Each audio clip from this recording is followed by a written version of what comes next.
Ini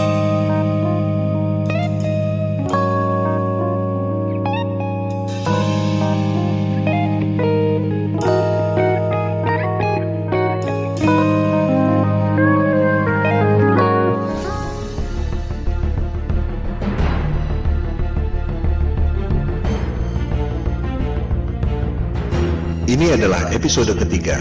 Pada 2 episode sebelumnya, kita sudah menjawab 3 dari 10 argumen yang selama ini membuat kita yakin bahwa bumi berbentuk bola. Pada episode ini, kita akan membahas topik nomor 4 dan 5, yaitu soal teori bumi mengelilingi matahari dan gravitasi Newton yang merupakan landasan dari seluruh dogma sains modern. Kita mulai dengan topik keempat, tentang persepsi bahwa Galileo membuktikan teori heliosentrik atau bumi mengelilingi matahari. Manusia sudah ribuan tahun mengamati alam semesta. Apa yang mereka lihat adalah sama dengan apa yang kita lihat saat ini jika otak kita tidak dijejali dengan berbagai propaganda sebelumnya. Jangan sekali-sekali meremehkan para astronom kuno, karena merekalah kapal laut bisa menyeberangi benua tanpa kompas hanya dengan melihat formasi bintang. Zodiak yang Anda pakai sekarang merupakan hasil pengamatan mereka. Mereka mampu menghitung gerhana secara akurat. Jika Anda melihat situs resmi NASA, perhitungan astronom kuno masih digunakan sampai sekarang. Mereka mampu menghitung pergerakan bintang selama 25.000 tahun yang disebut sebagai The Great Platonic Year. NASA pun masih menggunakannya sampai sekarang. Jika kita melihat langit, kondisinya persis seperti di planetarium. Bahwa kita dan bumi ini diam, bintang-bintang berputar mengelilingi kita pada langit yang berbentuk kubah. Semua bintang berputar, kecuali satu yang posisinya tak pernah berubah, yakni bintang utara atau North Star. Para astronom kuno memandang bahwa bintang utara terletak pada titik puncak yang merupakan poros kubah. Itu sebabnya bintang utara posisinya tetap, dan bintang-bintang lain posisinya berputar. Kondisi bumi datar dengan langit berbentuk kubah merupakan kosmologi yang umum pada agama-agama besar di dunia.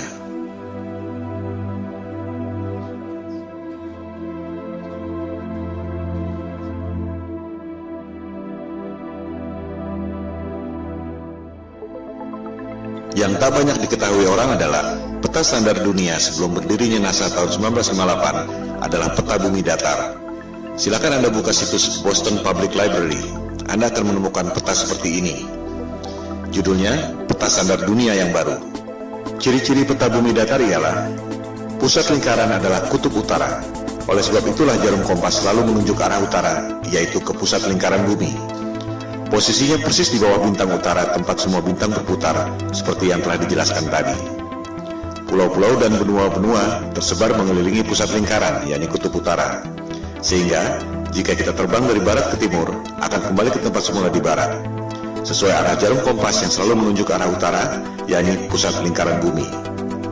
Bagian terluar adalah Antartika, tembok es yang mengelilingi bumi. Jika peta itu di zoom, tulisannya adalah lingkaran Antartika. Tak ada kutub selatan pada peta bumi datar. Antartika bukan benua, melainkan tembok es yang mengelilingi bumi. Boston Public Library itu masih menyimpan arsip peta-peta bumi datar yang merupakan peta standar dunia sebelum NASA didirikan tahun 1958. Antartika bukan benua. Jika di zoom, tulisannya Impassable Ice atau tembok es yang tak dapat dilewati. Kita akan membahas soal tembok es Antartika ini pada episode berikutnya. Juga akan dibahas bagaimana USGS, United States of Geological Survey, lembaga paling kredibel di bidang geologi dan ilmu bumi, membuat peta bumi bola berdasarkan peta bumi datar. Anda bisa cek sendiri di situs USGS.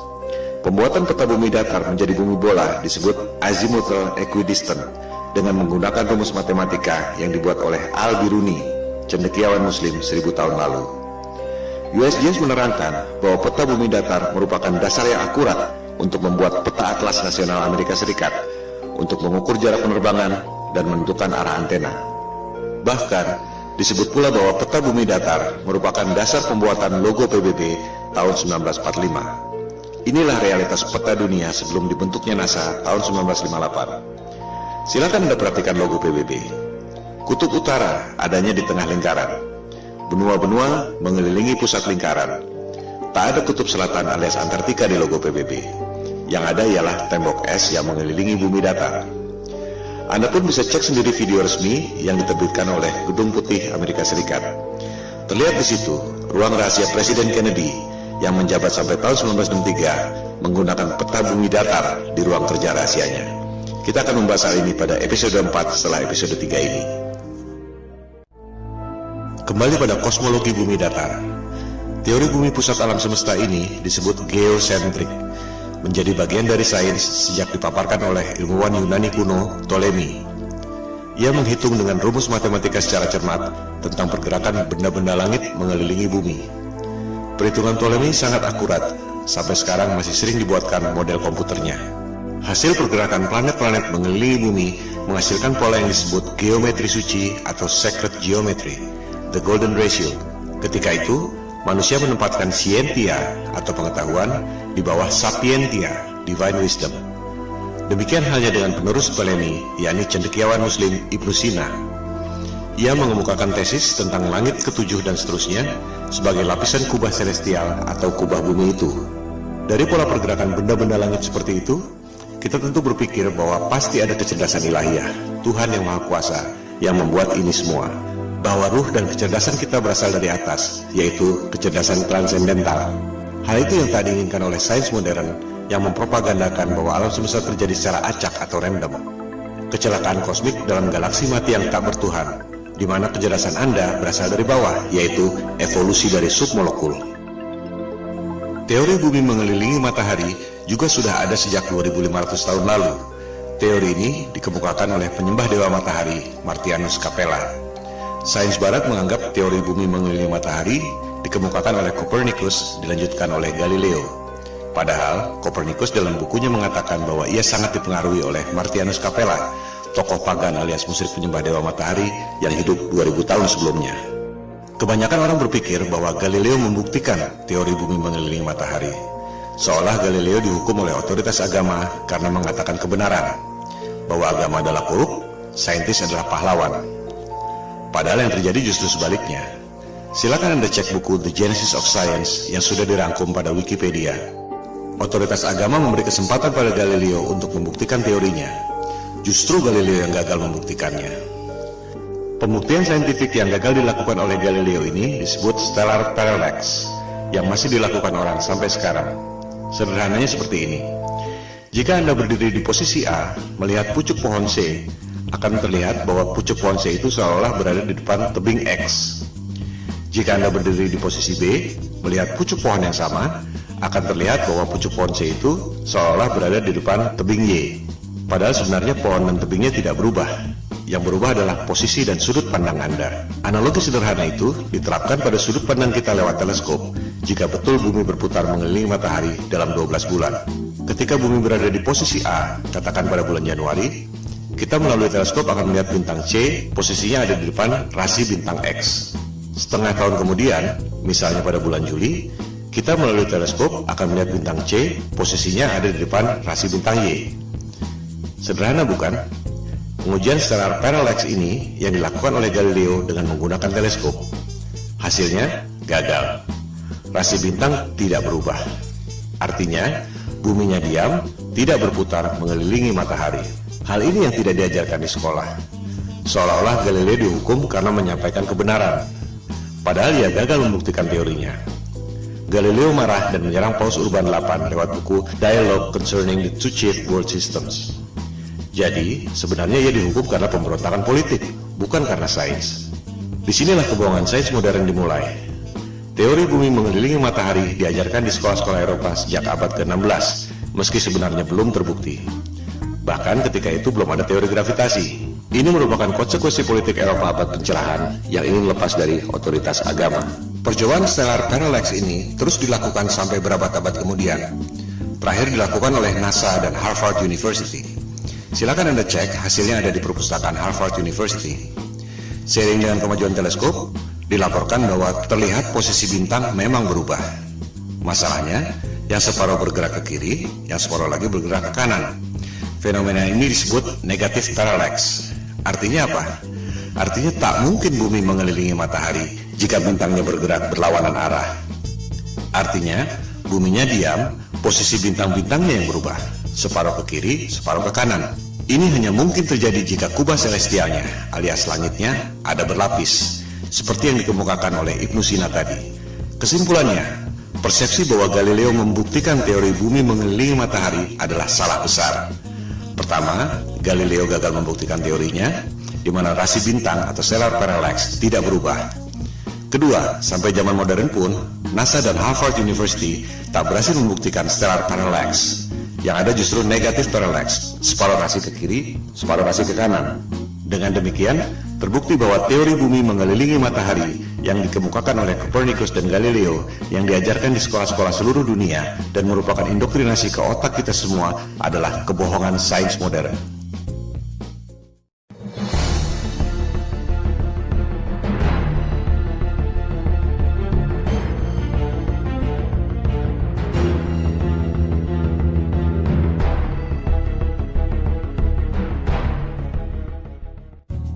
Teori gravitasi adalah fondasi utama yang merasionalkan teori bumi bola mengelilingi matahari. Kita tidak jatuh meski posisi kepala kita di bawah dan kaki kita di atas karena gravitasi. Kita tidak terlempar meski bumi berputar mengelilingi matahari karena ada gravitasi. Tapi, bisakah Anda menjawab mengapa air laut bisa nempel seperti kena power glue sementara balon gas bisa terbang? Bisakah Anda menjawab apa yang membuat matahari punya gravitasi sehingga mampu menarik planet-planet mengelilinginya? Kalau Anda bisa menjawab, silakan ajukan ke Komite Nobel. Sebab Einstein pun sudah berusaha menjawabnya dengan teori relativitas dan ia tak dapat hadiah Nobel untuk itu. Kebanyakan orang tak menyadari bahwa gravitasi Newton dan juga relativitas Einstein adalah teori, bukan fakta. Mari kita buktikan. Newton mengemukakan teori gravitasi tahun 1678 untuk merasionalkan teori bumi mengelilingi matahari yang terakhir dikemukakan oleh Galileo tahun 1615. Ketika itu, orang baru tahu ada medan magnet bumi lewat buku yang ditulis oleh William Gilbert berjudul The Magnet. Yang dimaksud The Magnet di sini adalah medan magnet bumi yang membuat jarum kompas selalu menunjuk arah utara. Gilbert mengatakan bahwa bumi ini seperti medan magnet raksasa. Lewat legenda apel jatuh ke kepala Newton, ia berasumsi dan berteori bahwa benda jatuh karena gaya tarik bumi. Persis seperti medan magnet membuat jarum kompas menunjuk arah utara. Padahal, jika kita ganti jarum kompas dengan kayu, maka medan magnet bumi tak dapat menariknya. Dari situ, untuk mendukung teori bumi mengelilingi matahari, Newton berasumsi dan berteori bahwa planet-planet mengelilingi matahari karena gravitasi. Ia pun membuat rumus gravitasi yang terkenal itu. Rumusnya memang benar, menghitung massa dua buah benda, jarak, dan gayanya. Tapi itu tidak membuktikan bahwa bumi punya gaya tarik. Silakan Anda cek, Newton tak dapat membuktikan mengapa apel jatuh ke kepalanya secara vertikal, tapi bumi terkena gravitasi matahari, berputar keliling-keliling, tak ada habisnya. Sebuah fenomena bisa dijelaskan lewat penjelasan saintifik yang berbeda. Mari kita ambil beberapa contoh. 1. Fenomena elektron berputar mengelilingi inti atom. Apa penyebabnya? Newton akan menjawab gravitasi, persis seperti bumi mengelilingi matahari. Betul? Jelas salah. Niels Bohr, ilmuwan penemu kuantum leap dalam atom, mengatakan bahwa itu disebabkan oleh elektromagnetik, bukan gravitasi. Tak ada gravitasi pada atom. Rumus gravitasi Newton sama sekali tak bisa diterapkan untuk menghitung pergerakan atom. Di sini letak inti masalahnya. Ketika Newton hidup, ia tak tahu ada elektromagnetik. Oleh sebab itu ia berasumsi bahwa planet mengelilingi matahari karena gravitasi. Contoh kedua, fenomena matahari dan bulan berjalan pada porosnya. Apa penyebabnya? Newton akan menjawab gravitasi. Memang itu tujuan ia mengemukakan teori gravitasi. Nikola Tesla akan menjawab elektromagnetik. Persis seperti elektron berputar mengelilingi inti atom, suatu hal yang belum diketahui Newton selama hidupnya.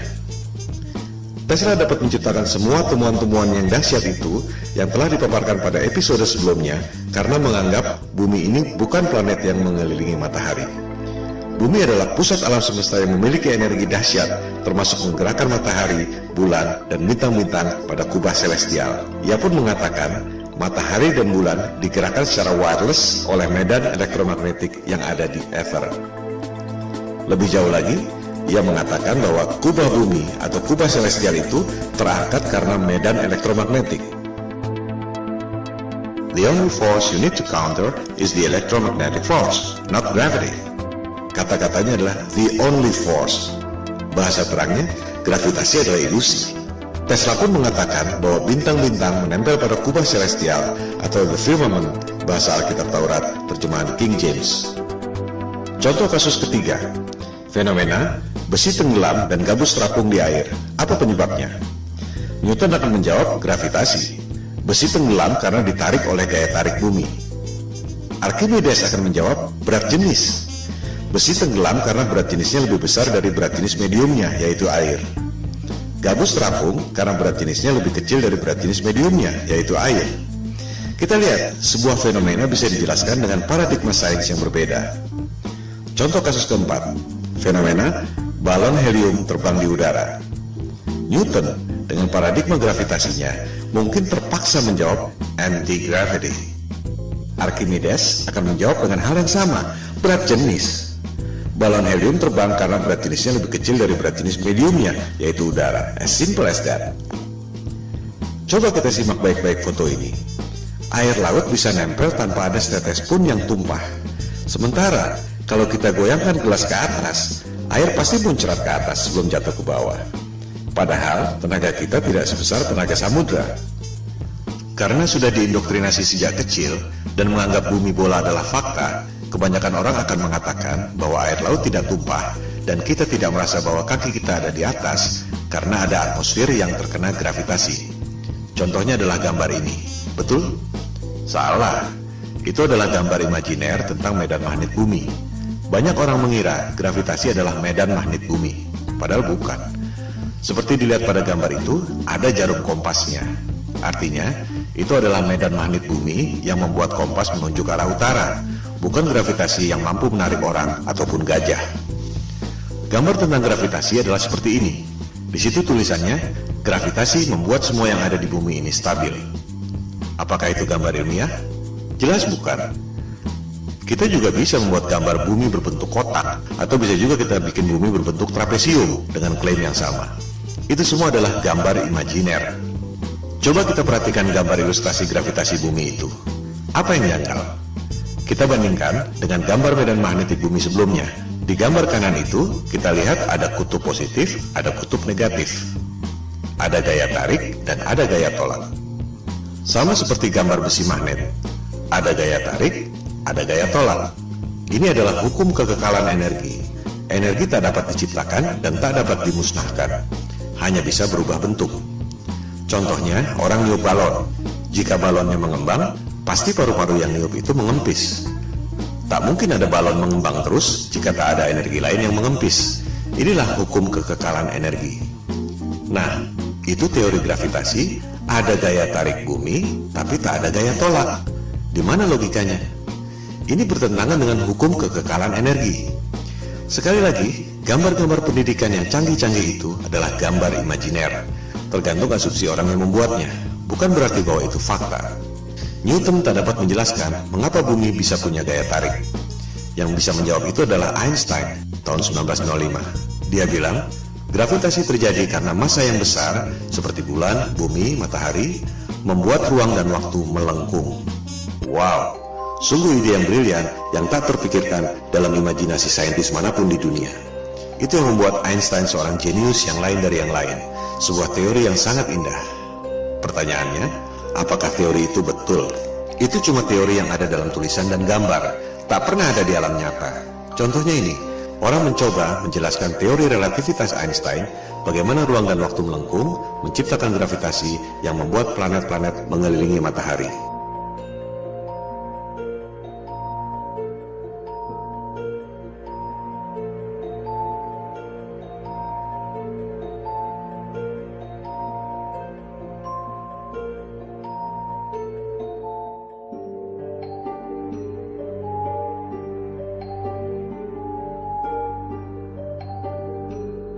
Kita lihat, tetap saja bola-bola yang kecil itu jatuh kan?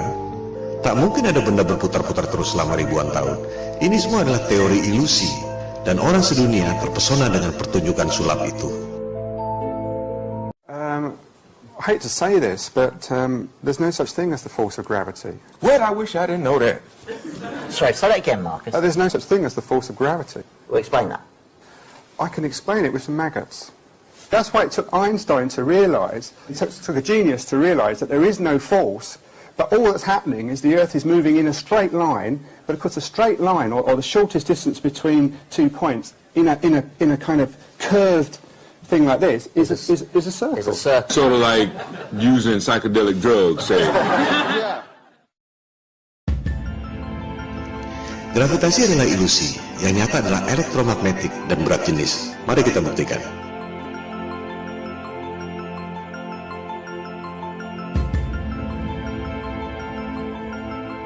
Jadi, betul kata Tesla. Satu-satunya gaya yang harus kita hadapi adalah elektromagnetik, bukan gravitasi. Elektromagnetik bisa kita buktikan lewat benda-benda nyata, bukan cuma gambar-gambar konsep imajiner seperti gravitasi. Huge alternating electric current. On top is a 1 kilogram aluminium plate. So we hear this noise. What's that noise? It's the vibration of the plate because it's vibrating at 2 times the frequency of this one.